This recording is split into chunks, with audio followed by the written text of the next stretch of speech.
وقالوا كونوا هودا او نصارى تهتدوا، یہ لوگ کہتے ہیں کہ تم بھی یہودی بن جاؤ یا عیسائی بن جاؤ تو تم راہ راست پہ آ جاؤ گے، تم ہدایت یافتہ ہو جاؤ گے۔ قل آپ فرما دیجئے بل ملت ابراہیم حنیفا، نہیں، جس نے ہدایت پانی ہے، جو ہدایت پہ چلنا چاہتا ہے، اس کے لیے ایک ہی راستہ ہے، ملت ابراہیم حنیفا، کہ وہ ابراہیم علیہ السلام کی ملت کی اتباع کرے۔ وہ ابراہیم علیہ السلام جو ہر ایک سے تعلق توڑ کر، ہر جانب سے رخ موڑ کر صرف ایک اللہ کی جانب اپنا رخ اختیار کر چکے تھے۔ وما کان من المشرکین، اور انہوں نے زندگی بھر کبھی بھی اللہ کے سوا کسی اور کو خوش کرنے کی، کسی اور کو راضی کرنے کی کوشش نہیں کی۔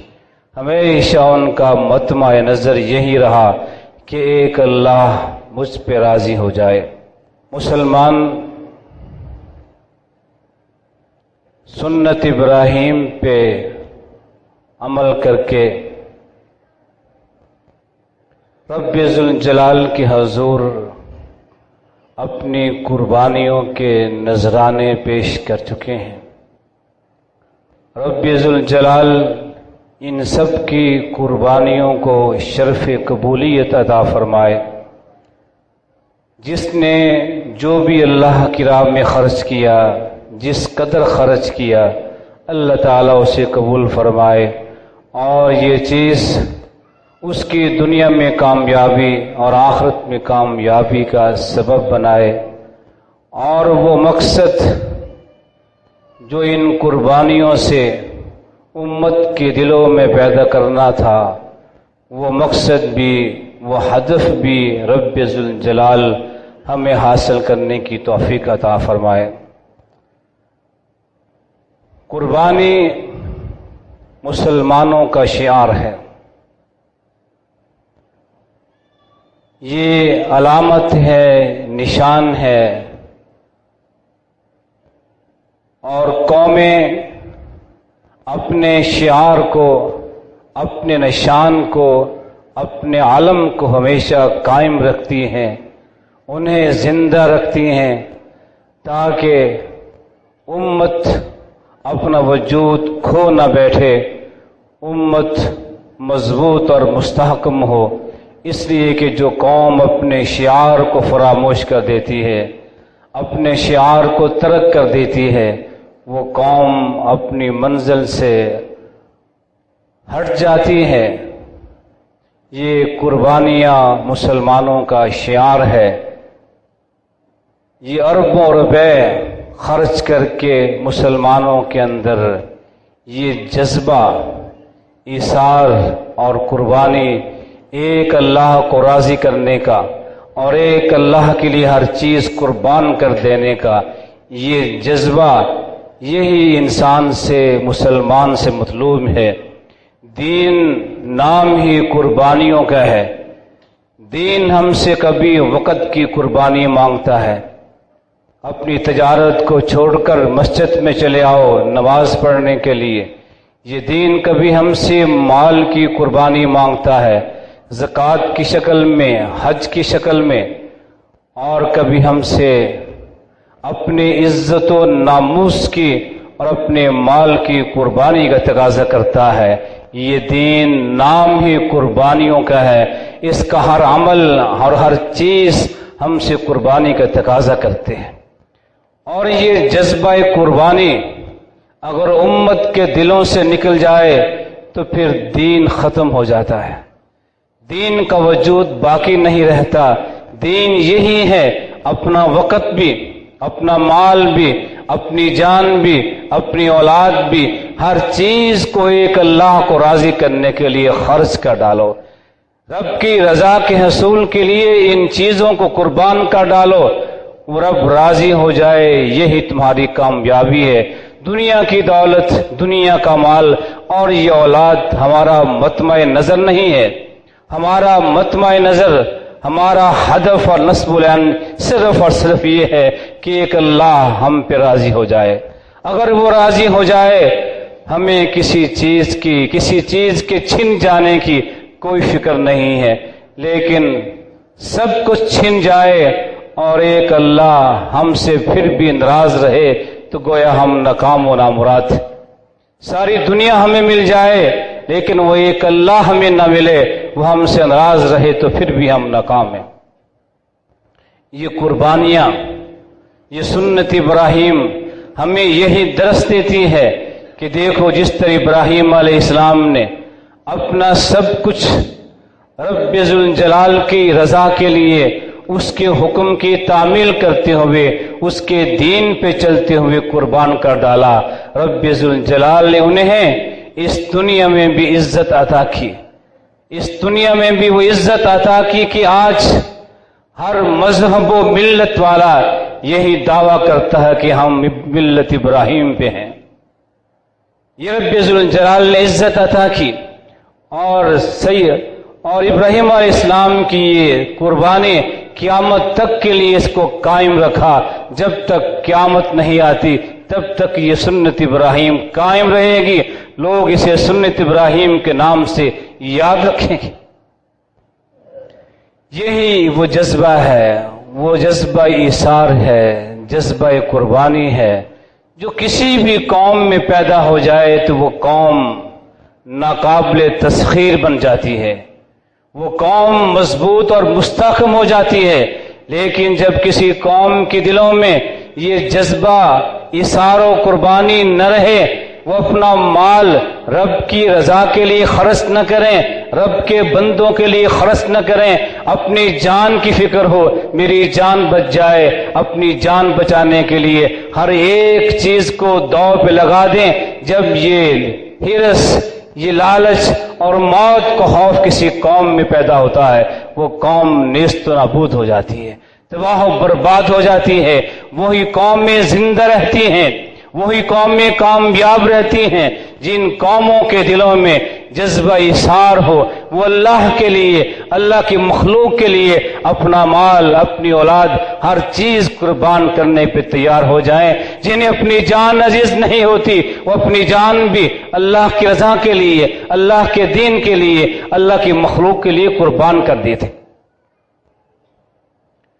اور صحابہ کرام کے دلوں میں یہ جذبہ ایثار و قربانی اسی طرح پیدا ہوا، اور یہ جذبہ ایثار و قربانی اس قدر پیدا ہوا کہ صحابہ کرام نے کبھی پرواہ نہیں کی کہ مال ضائع ہو رہا ہے، مال چھن رہا ہے، مال کم ہو رہا ہے، جان جا رہی ہے، نہیں، یہ سب کچھ اسی کا عطا کردہ ہے۔ اسی کی رضا کے لیے اگر یہ ساری چیزیں قربان کرنی پڑ جائیں، ان کو قربان کر کے اس رب کی رضا حاصل ہو جائے، اس سے بڑی کوئی اور کامیابی نہیں ہے۔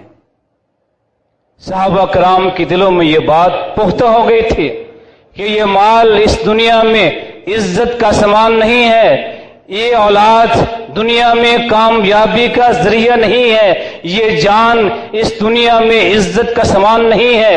عزت، کامیابی اور کامرانی رب ذوالجلال کے ہاتھ میں ہے۔ رب کے کہنے پہ سب کچھ قربان کر ڈالو، رب کائنات عزت بھی دے گا اور کامیابیاں بھی عطا کرے گا۔ حضرت عبداللہ بن جہش رضی اللہ تعالیٰ عنہ مکہ میں رہائش پذیر تھے۔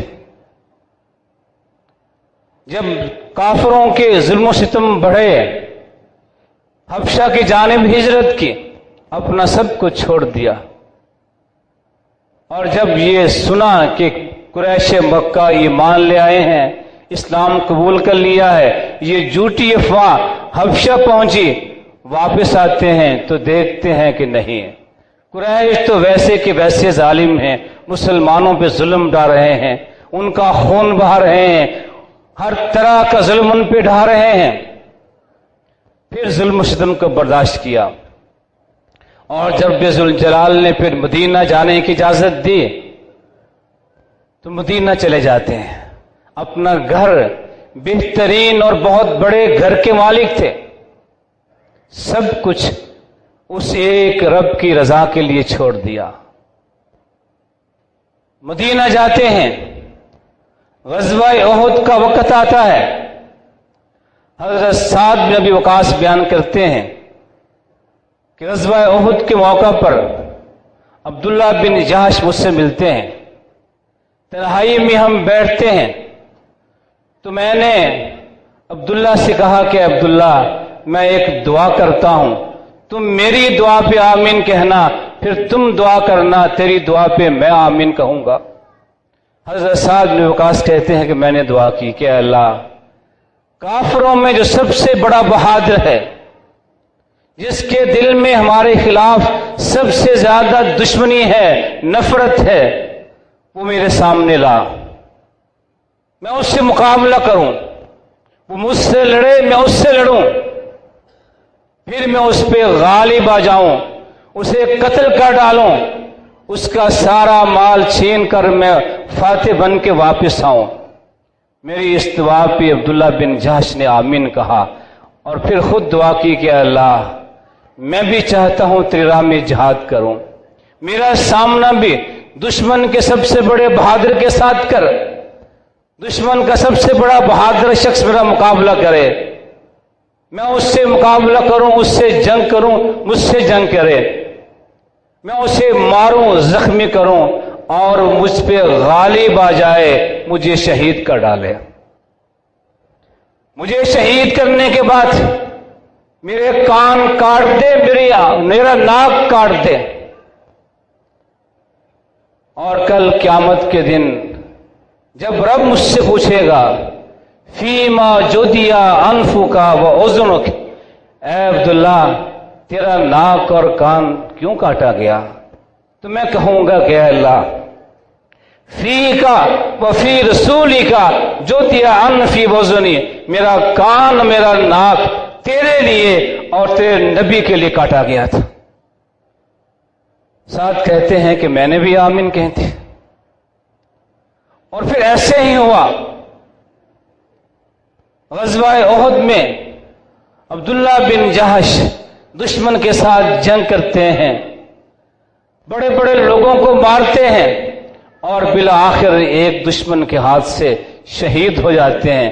اس نے حضرت عبداللہ بن جہش کا ناک بھی کاٹا، کان بھی کاٹا، ایک رسی میں پرو کر ایک درخت پہ لٹکا دیا۔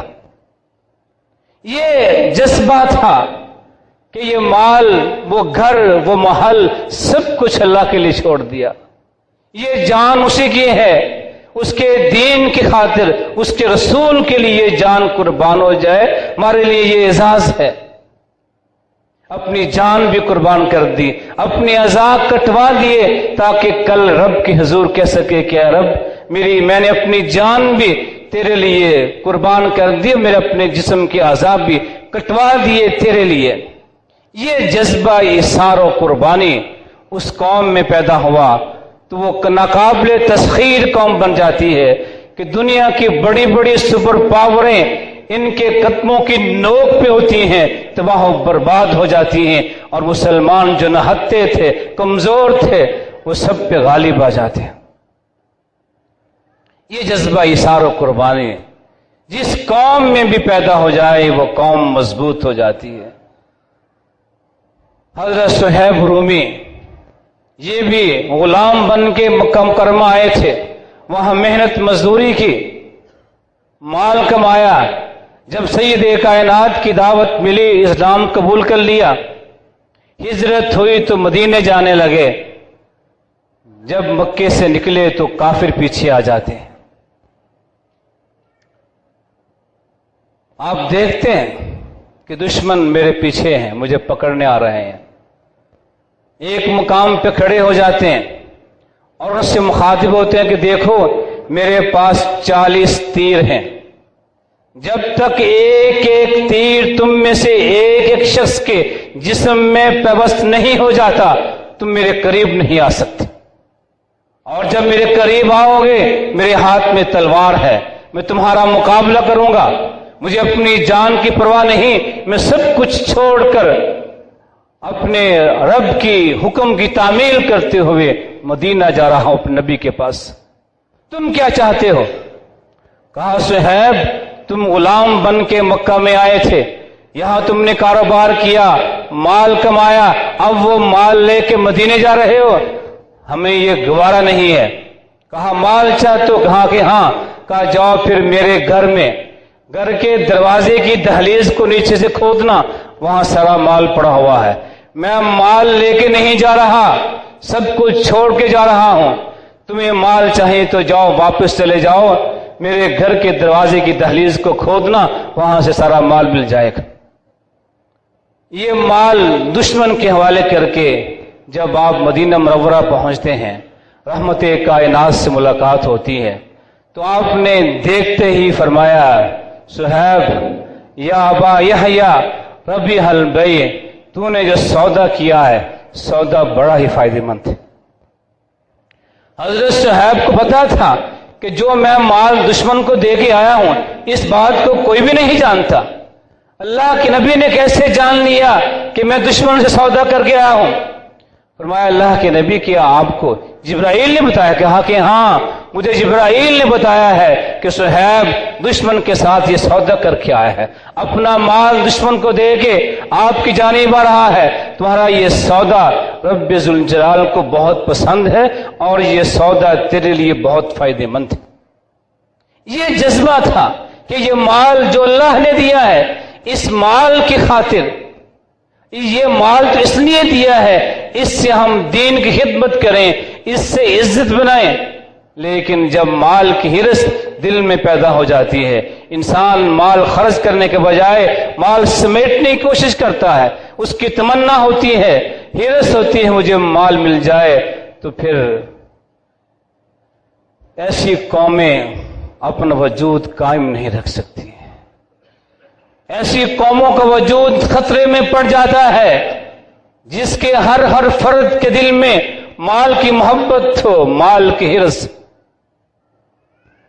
ایک اور صحابی تھے، مسلمان نہیں ہوئے، باپ فوت ہو گیا، چھوٹے بچے تھے، چچا نے پالا، جوان ہوئے، لوگوں سے سنتے تھے کہ مدینہ منورہ میں ایک نبی آیا ہے جو یہ باتیں کرتا ہے۔